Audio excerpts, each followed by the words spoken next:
The Raven by Edgar Allan Poe.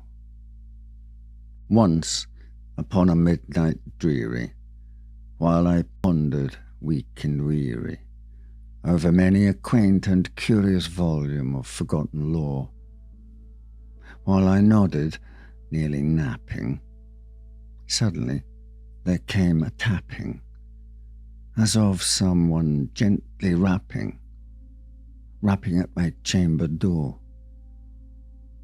"'Tis some visitor," I muttered, tapping at my chamber door.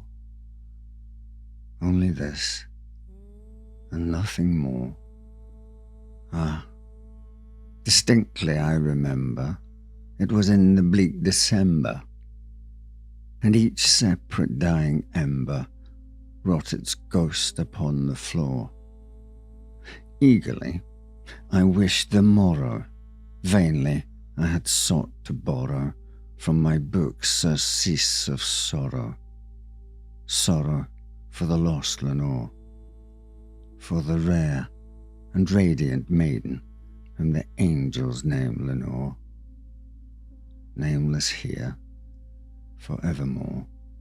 And the silken, sad, uncertain rustling of each purple curtain thrilled me, filled me with fantastic terrors never felt before, so that now, to still the beating of my heart, I stood repeating, "'Tis some visitor entreating entrance at my chamber door, some late visitor entreating entrance at my chamber door.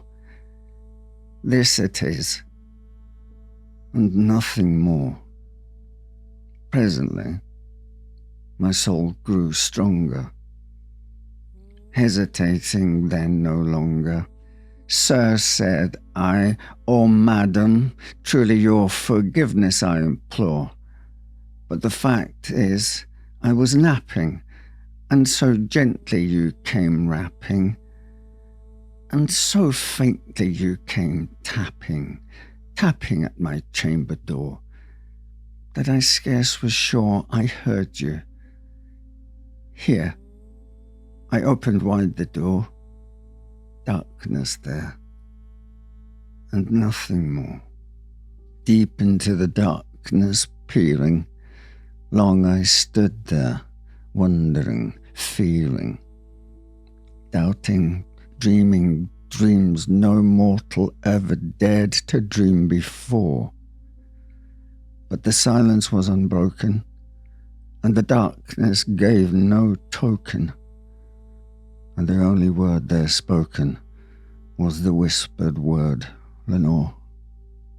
This I whispered, and an echo murmured back the word, "Lenore." Merely this, and nothing more. Back into the chamber turning, all my soul within me burning. Soon again I heard a tapping, somewhat louder than before. "Surely," said I, "surely that is something at my window lattice. Let me see then what thereat is, and this mystery explore. Let my heart be still a moment, and this mystery explore. 'Tis the wind, and nothing more." Open here I flung the shutter, when with many a flirt and flutter in there stepped a stately raven of the saintly days of yore. Not the least obeisance made he, not a minute stopped or stayed he, but with mine, O lord or lady, perched above my chamber door, perched upon a bust of Pallas just above my chamber door, perched and sat, and nothing more. Then this ebony bird beguiling my sad fancy into smiling, by the grave and stern decorum of the countenance it wore. Though thy crest be shorn and shaven, thou, I said, art sure no craven, ghastly, grim, and ancient raven, wandering from thy nightly shore. Tell me what thy lordly name is on the night's Plutonian shore. Quoth the raven, Nevermore. Much I marvelled this ungainly fowl to hear discourse so plainly, though its answer little meaning, little relevancy bore.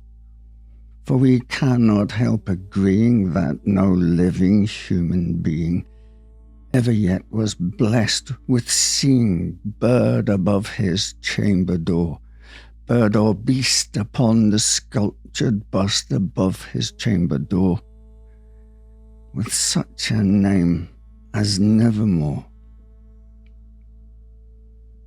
But the raven, sitting lonely on the placid bust, spoke only that one word, as if his soul in that one word he did outpour. Nothing further than he uttered, not a feather than he fluttered, till I scarcely more than muttered, other friends have flown before. On the morrow he will leave me, as my hopes have flown before. Then the bird said, Nevermore, startled at the stillness, broken by reply so aptly spoken. Doubtless, said I, what it utters is its only stock and store, caught from some unhappy master, whom unmerciful disaster followed fast and followed faster, till his songs one burden bore, till the dirges of his hope that melancholy burden bore, of nevermore. But the raven, still beguiling all my sad soul into smiling, straight I wheeled a cushioned seat in front of bird and bust and door. Then upon the velvet sinking, I betook myself to linking fancy unto fancy, thinking what this ominous bird of yore, what this grim, ungainly, ghastly, gaunt, and ominous bird of yore meant in croaking Nevermore. This I sat engaged in guessing, but no syllable expressing to the fowl, whose fiery eyes now burned into my bosom's core. This and more I sat divining, with my head at ease, reclining on the cushion's velvet lining that the lamplight gloated o'er, but whose velvet violet lining, with the lamplight gloating o'er, she shall press, nevermore. Then methought the air grew denser, perfumed from an unseen censer, swung by seraphim whose footfalls tinkled in the tufted floor. Wretch, I cried, thy God hath lent thee, by these angels he hath sent thee, respite, and nepenthe from thy memories of Lenore. Quaff, oh, quaff this kind nepenthe, and forget this lost Lenore. Quoth the raven, Nevermore. Prophet, said I, thing of evil, prophet still, if bird or devil, whether tempter sent or whether tempest tossed thee here ashore, desolate, yet all undaunted on this desert land enchanted, on this home by horror haunted. Tell me truly, I implore, is there balm in Gilead? Tell me, I implore, Quoth the raven, "Nevermore." "Prophet," said I, "thing of evil, prophet still, if bird or devil, by that heaven that bends above us, by that God we both adore, tell this soul with sorrow laden, if within the distant Aden it shall clasp a sainted maiden, whom the angels name Lenore. Clasp a rare and radiant maiden, whom the angels name Lenore." Quoth the raven, "Nevermore." "Be that word or sign of parting, bird or fiend," I shrieked up starting, "get thee back into the tempest and the night's Plutonian shore. Leave no black plume as a token of that lie thy soul hath spoken. Leave my loneliness unbroken, quit the bust above my door. Take thy beak from out my heart, and take thy form from off my door." Quoth the raven, "Nevermore." And the raven, never flitting, still is sitting, still is sitting on the pallid bust of Pallas just above my chamber door.